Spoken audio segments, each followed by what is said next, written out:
what's there. Yeah, that's where my toast was. So there we go. All right. So first of all, this is such a treat, Dad, that you're here with all of us to celebrate your birthday. Like,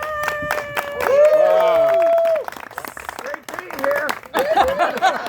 Seriously, it's been a journey. It's been a journey. But just, we didn't know where you'd wind up, but this is more than I could ever ask for. So I wrote this down because I wanted to make sure I was clear.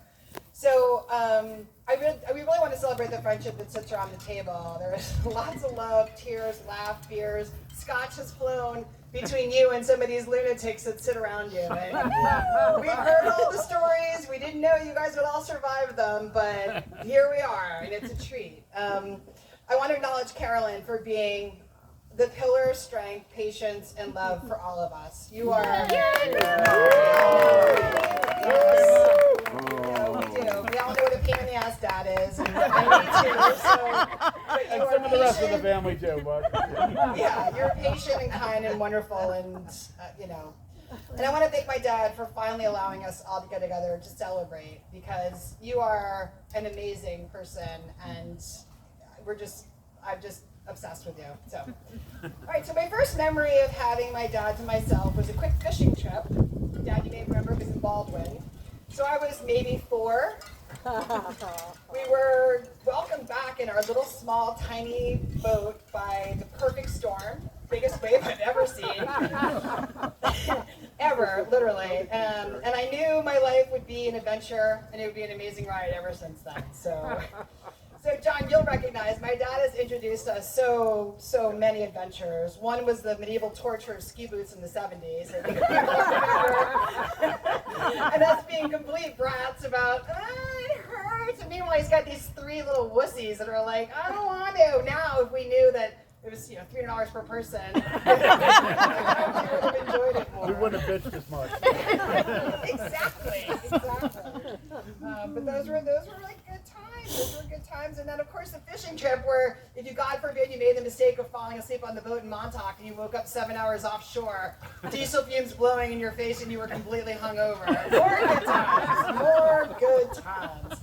So Montauk was my happy place. It's where Rachel and I sat in the oyster pond every day, building imaginary lands and adventures, and nobody really knew what we were doing when we sat there, literally, until, prunes is probably the understatement. It was like probably pruned knees.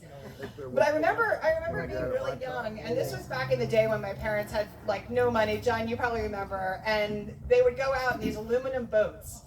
And it was, we'd be in this VW bus, and they would go out in these boats, and it was a matter of them making their way over the waves, right? So that they could go and fish and make money to buy the gas to come back. And I remember listening to them, and I remember waiting to hear him come back. And it was, I just remember like that feeling every time when he came back. It was like, okay, it's going to be a great day. Everything's going to be fine. And I don't know what it started or why I felt like that, but every time I heard him come back and I knew there was fish, you could tell by the octave of his voice, like if it was a great fishing trip, or if we were going to make it back with no problem, or not so good. So these are fond memories that I will never ever forget. This is cracking me up. So one of the things that my dad did, and again, John will totally. So whenever my dad was driving to Montauk or wherever, and we were stuck in traffic, he would read a book. No, he would literally book on his steering wheel in traffic, read a book. He was too drunk to drive before it was cool. Everything that he loves more than anything in the entire world is in this car, and he's reading a book. Probably not something I learned to do, but we were safe, so there's that. Must have been a really, really, really, really good book. All the time. Yeah, he couldn't put it down, literally, Penny, exactly.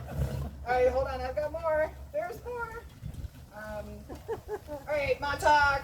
This is where I met Renee for the first time. Here we are, partners in crime. I predict nothing but trouble. Nothing but trouble. All right, so JP and Artie. All right, so you probably know that, or you probably don't know, when I was little, my nickname was Urine, right? Because I would have these urine soaked, like, diapers, right? Urine. So the first time I saw these guys in the big, and everyone's like, urine, and I'm like, why are you calling me urine? And I was like, oh, another? I hope this doesn't follow me to high school. gets you by Luckily junior it high school. didn't. Luckily it didn't. But JP, I'll never forget you at Big Grandma's funeral. You and Dad, partners in crime, so tight. It was like, I remember being at my first lounge at there was the Whitestone Lodge or something. It was right at the Whitestone Bridge.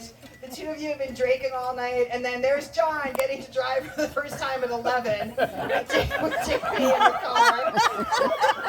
Let's see over the wheel. One of my absolute favorite stories. I remember us getting to the lounge and being like, is John driving? JP's like, it's fine, I'm a cop. I love it.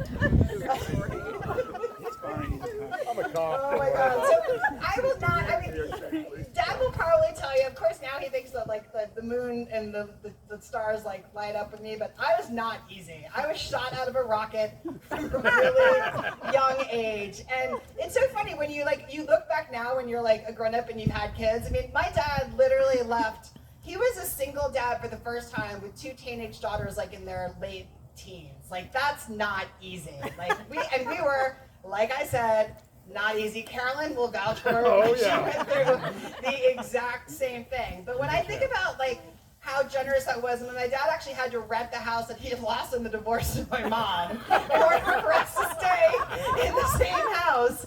And you start thinking like, okay, this guy's pretty badass. Of course, you don't recognize that until you're 54 writing a toast for your dad and thinking, I probably didn't give him enough credit.